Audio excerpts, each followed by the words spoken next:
शिक्षकांना आपुलकी, जिव्हाळा, माया, प्रेम ठेवलं याबद्दल तुम्हाला सर्वांना धन्यवाद. विज्ञानाची गोडी लागली, प्रयोग करून बघण्याची आवड निर्माण झाली आणि त्याचबरोबर स्वच्छता, परिसर स्वच्छता असेल किंवा वैयक्तिक स्वच्छता असेल याची आवड कडक शब्दामध्ये लावणाऱ्या आमच्या सर्वांच्या लाडक्या लिगाडे मॅडम यांना विनंती आहे की त्यांनी आपले मोलाचं मार्गदर्शन आम्हा सर्व विद्यार्थ्यांना करावे.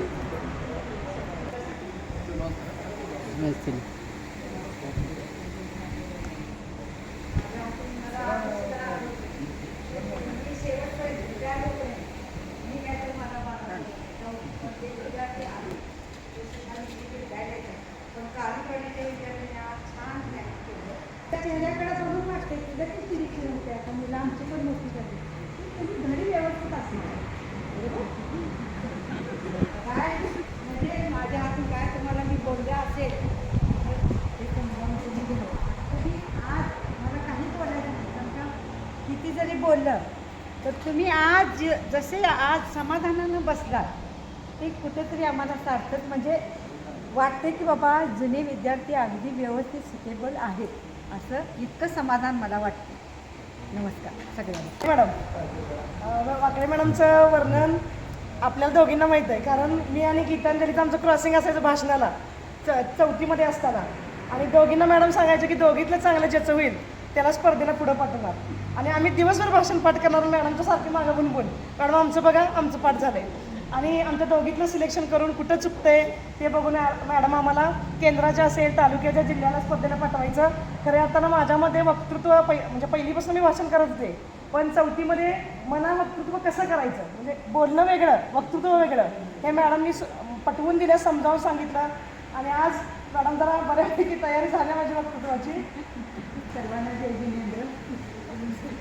माझ्याकडे पहिली ते चौथीपर्यंत वर्ग होता. मी अगदी तळमळीनं मुलांना सुद्धा तयारी करून घेतली त्यांची.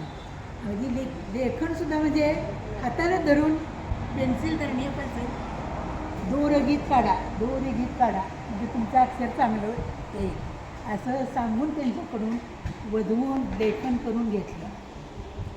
आणि मला कारंजवाडीचा इतका अभिमान आहे. मी माझी बदली जरी झाली तरी मी कारंजवाडीला एक 8-10 वर्ष जवळजवळ मी कारंजवाडीला येत होते.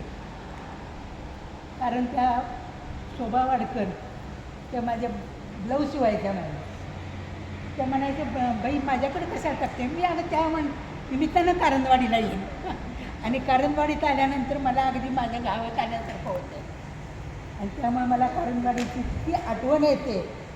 आणि आत्तासुद्धा मला रस्त्यात मुलं भेटू देत, दुकानात मॅडम मला ओळखलं का, आता तुमच्या चेहऱ्यामध्ये बदल झालेला आहे त्यामुळे मला काय ओळखता येत नाही.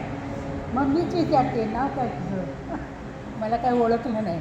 मग ते नाव सांगणार, पाया पडणार, दुकानात आल्यानंतर बाजारातसुद्धा भेटल्यानंतर पाया पडणार.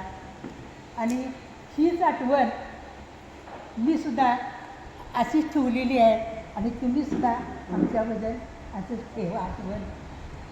आम्ही शिकवलेलं ते तुम्ही आचरणात आणलेलं आहे आणि असंच आचरणात ठेवा आणि याचा उपयोग भविष्यामध्ये तुम्ही करा. हेच मला पोरगाला सांगायचं आपल्या शिकवलं नाही पुस्तक मॅडम असं विचार आपल्या मनामध्ये येतात. पण खरं तर आपलं कार्य जे असते ते आपल्याला पुढं मागे कधीतरी तारत असते, उपयोगी पडत असते. आणि जाधव सरांचं वैशिष्ट्य म्हणजे जाधव सर तासाने उभा राहणार आणि आजपर्यंत शिक्षक असले की सरांची माहीत आहे सरांना सगळी भेट होतो कसं सरांना आम्ही सगळी घाबरत होतो. फक्त शनिवारी सरांचं लय भारी आवडायचं कमाई घेताना आणि नका तपासताना. सर कंपल्सरी शनिवारी नका तपासायचे. हां टोपी आणि सर नका बघणार म्हणलं की सगळी नका बिकं काढून येणार. आणि तेव्हा आम्ही 6वी होती म्हणजे आम्हाला कळत होतं की आगामी मॅडम किंवा आधी पण आमच्या स्टाफमधले आपल्या शिक्षिकाबद्दल असतील सगळी जर मॅडम तेव्हा फक्त लांब होत्या जागा मॅडम फक्त तिकडे लांब होत्या सांगते एवढा खर्च जागा मॅडम कुठे लांब असायला लांब होत्या मोदक सर्व्हिसला. आणि मॅडम बाकीच्या सरांना चेष्टा करायच्या सर करायची मला सर मॅडम आले बघा सर मॅडम आले बघा. पण खेळत असं शाळेचं वातावरण होतं, त्यामुळं आम्हाला पण तशी सवय लागल्या. आमच्या घरात पण आणि स्टाफमध्ये पण असं हसत खेळत मजा करत चेष्टा करत राहायचं सरांनी शिकवलं. आणि असे हरवून नदी आत्तासुद्धा त्यावेळी बरीच वर्ष सरांना झाली तरीसुद्धा आवडी चॅनलच्या माध्यमातून सर सर्वांशी कनेक्ट आहेत आणि सर ते खरोखर चांगलं आहे बरं का. आम्हाला पण अशी मजा वाटते बघायला. एक चांगलं काय तर शिकायला मिळतं तुमच्याकडनं. तुम्हाला आणि तुमच्या आवडी चॅनलला पुढील वाटचालीस खूप खूप शुभेच्छा आणि तुम्ही थोडं मोलाचं मार्गदर्शन करावं अशी विनंती. नदी पेटली होती देवत ठेवू वातर स्वाभिमानी लढवली आहे शेतकऱ्याची जात ही आम्हाची शपथ घेऊन उलवसार रागर काळ्या आईची पुण्याई खेळतीच तो दादर. पडू दे ठिणगी लागू दे बनवा आई चरून फेड तू अंधा